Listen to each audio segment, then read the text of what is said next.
సిటీలో ప్లాట్ కొనండి. ఫ్యూచర్ లో మీరు కోటీశ్వర్లుగా మారే అవకాశం కోసం వెంటనే మాకు కాల్ చేయండి. నమస్కారం. కార్తీక పురాణం 15వ అధ్యాయంలోకి వచ్చాం. ఈరోజు కార్తీక శుద్ధ పౌర్ణమి. ఈ రోజున పగలు ఉపవాసం చేసి సాయంకాలం దీపారాధన చేసుకుంటే అత్యద్భుతమైన ఫలితాన్ని ఇస్తుంది. అయితే కార్తీక పౌర్ణమి కొంతమందికి నోములు ఉంటాయి. ఎవరి నోముల విధానాన్ని వాళ్ళు పాటించవచ్చు. నోములు లేని వాళ్ళు పగలు ఉపవాసం చేసి సాయంకాలం మనకి చుక్కలు కనపడంగానే 365 ఒత్తులు, అంటే సంవత్సరం అంతా మనం దీపారాధన అప్పుడప్పుడు వానేసినా కుదరకపోయినా ఈ ఒక్క రోజున ఎక్కువ ఒత్తులు, సంవత్సరానికి సరిపడా అన్ని ఒత్తులు వెలిగించుకునే విధానం ఒకటి కనపడుతుంది.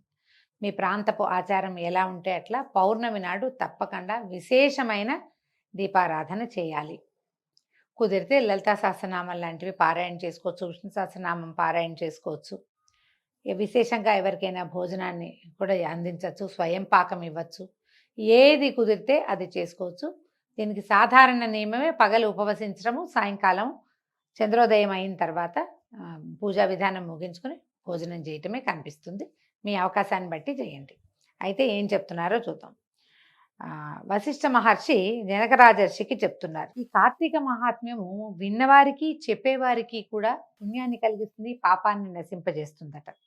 కార్తీక మాసమందు హరిముందర, అంటే దేవాలయంలో నాట్యం చేసేవాడు, భగవన్నామ సంకీర్తన చేసేవాడు కూడా సాయుధ్యాన్ని పొందుతారు.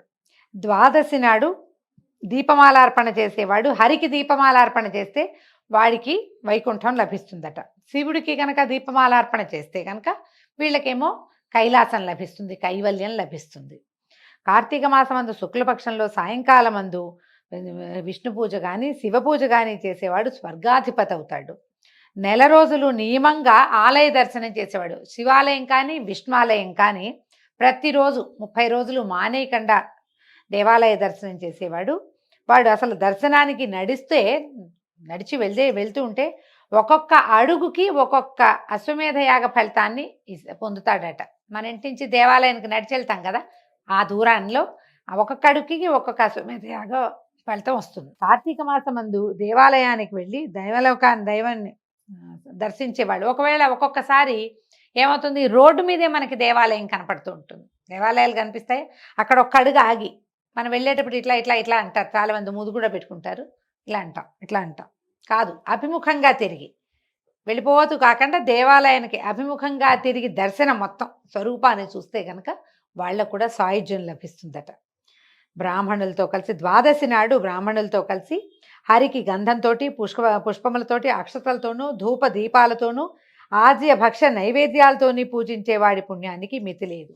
మనం దీనికి ఏం చెప్పుకుంటున్నాం అంటే, వనభోజనం చేసేటప్పుడు తప్పకుండా ఆరాధన జరిపించుకోవాలట. రుద్రాభిషేకం కుదిరితే చేయొచ్చు. సాలగ్రామ ఆరాధన ఉసిరి చెట్టు కింద విశేషమైన ఫలితాన్ని ఇస్తుంది. అందరితో కలిసి ఆయనకు సమర్పించి అక్కడే వంటలు చేసి ఆ వంటని నివేదన చేసి ఆ నివేదన చేసిన ప్రసాదాన్ని అందరికీ వడ్డించి వాళ్ళందరూ భోజనం చేస్తే అత్యద్భుతమైన ఫలితం లభిస్తుందట.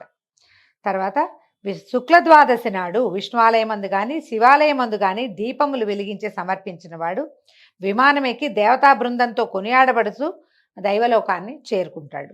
కార్తీక మాసము నెల రోజులు దీపం పెట్టలేనివాడు శుక్ల ద్వాదశి నాడు, చతుర్దశి నాడు, పూర్ణిమ నాడు కనీసం 3 రోజులు ఆయన దీపం పెట్టాలట.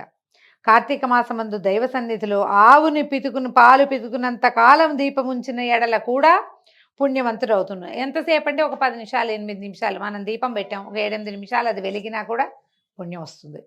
తర్వాత ఇంకేం చెప్తున్నారు, సరి సన్నిధిలో ఉంచిన పరుని దీపాన్ని బాగు చేసిన వాడు కూడా విగత పాపడవుతాడు.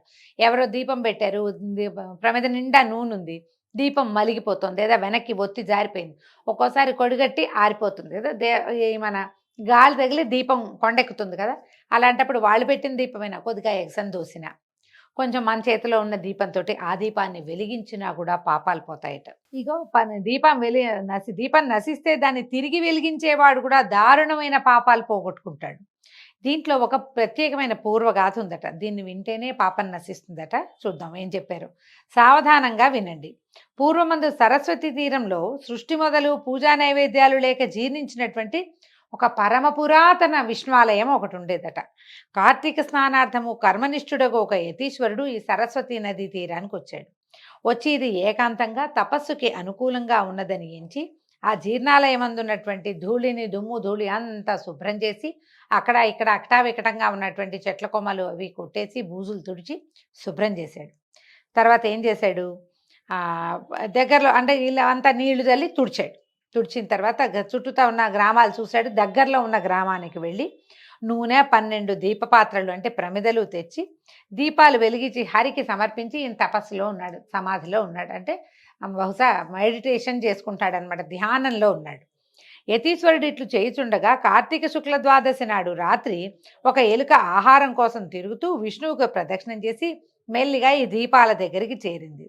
ఎలుక వచ్చిన తోడనే జ్వాల తగ్గిపోయి అది అక్కడికి వచ్చి జ్వాల తగ్గిపోయి కేవలం ఒత్తితో ఉన్నటువంటి పాత్రను చూసి దాని దగ్గరనే జ్వాలతో కూడినటువంటి ఒత్తిని చూసి అందున్న నూనెని భక్షించి దాన్ని తీసుకుని జ్వాల లేని ఒత్తిని కూడా గ్రహించిందట. అందులో జ్వాలతో ఉన్న ఒత్తి సంపర్కం వల్ల జ్వాల లేని ఒత్తి కూడా అంటుకుంది. ఇది లాక్కొచ్చింది, దీనికేమో జ్వాల ఉంది, ఆ ఒత్తి పుచ్చుకొచ్చింది. ఈ రెండో పక్కనేమో వెలిగి లేదు, దీపం కొండ మలిగిపోయింది. ఈ ఒత్తితోటి ఎలుక ఈడ్చుకొచ్చిన ఒత్తితోటి ఆ మలిగిపోయిన దీపం కూడా అంటుకుని వెలిగిందనమాట.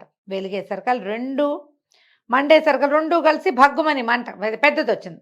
దాంతో ఇది కంగారు పడి ఎలుక భగ్గుమనేసరికి ఇంకా అందులో ఉన్న నూనెని పీల్చలేకపోయింది, వదిలిపెట్టేసింది. అయితే ఏమైంది, ఈ కార్తీక శుక్ల ద్వాదశి నాడు హరిసన్నిధిలో యతీశ్వరుడు వెలిగించిన దీపాన్ని నశిస్తే దాన్ని ఎలుక తిరిగి వెలిగించడం వల్ల దాని పూర్వపుణ్య వశం వల్ల ఆ రాత్రి అక్కడే చచ్చిపోయిందట. ఆ ఎలుక చనిపోయి దేహాన్ని వదిలి దివ్య దేహధారిగా మారింది. ఆ శరీరం ఎలుకలోంచి బయటకు వచ్చింది, దివ్య స్వరూపం వచ్చిందట.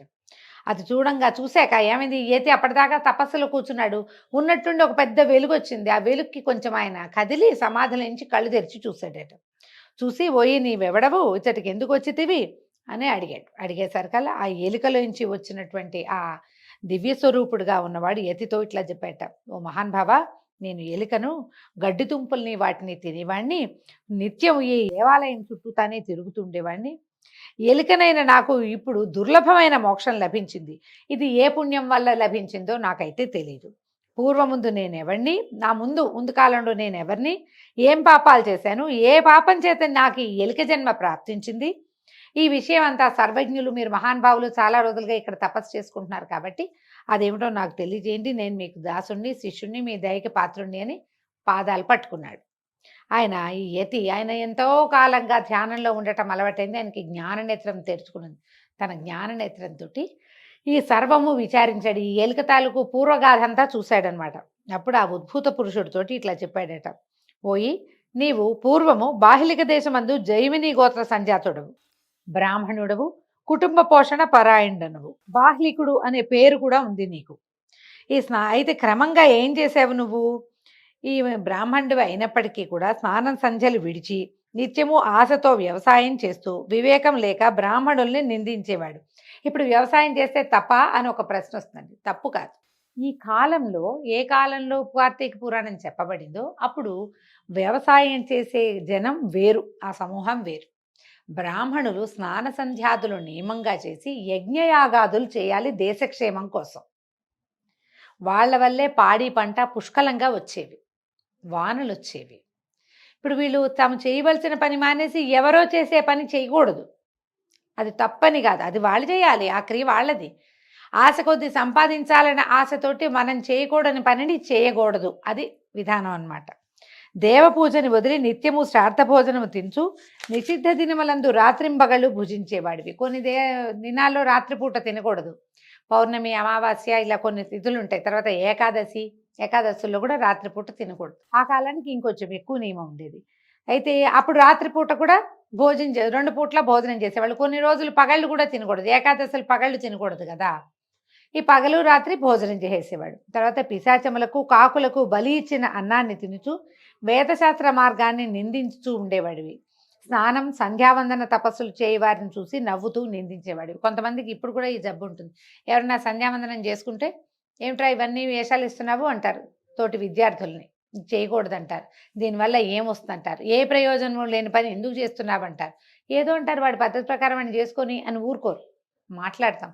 అదంతా తప్పే. పూజ చేసుకునే వాళ్ళని కూడా ఇంత పూజ ఎందుకు చేస్తారు, అంత పూజ ఎందుకు చేస్తారు అట్లా చెప్తారు. పూజని పిచ్చిగా చేయకూడదు. అతిగా చేస్తే ఏదైనా తప్పే. కానీ ఇతరుల పూజని నిందించకూడదు. సర్ది చెప్పచ్చు ఏదైనా. అయితే ఇంకా ఏం చేసేవాడు, సుందరి అయిన భార్యామణి ఉండేది.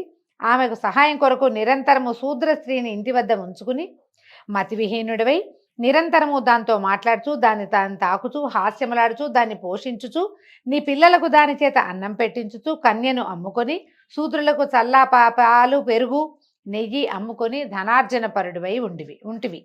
ఈ ప్రకారంగా బహుద్రవ్యాన్ని సంపాదించి ఆ ద్రవ్యమును భూమిలో దాచి మృతి నొందితివి. ఇటు పాదకముల చేత నరకము అనుభవించి తిరిగి భూమి యందు మూషకముగా జన్మించి ఈ దేవాలయంలో ఉండి దేవద్రవ్యాన్ని అపహరిస్తూ దీపపాత్రలోని తైలమును తాగుతుంటివి.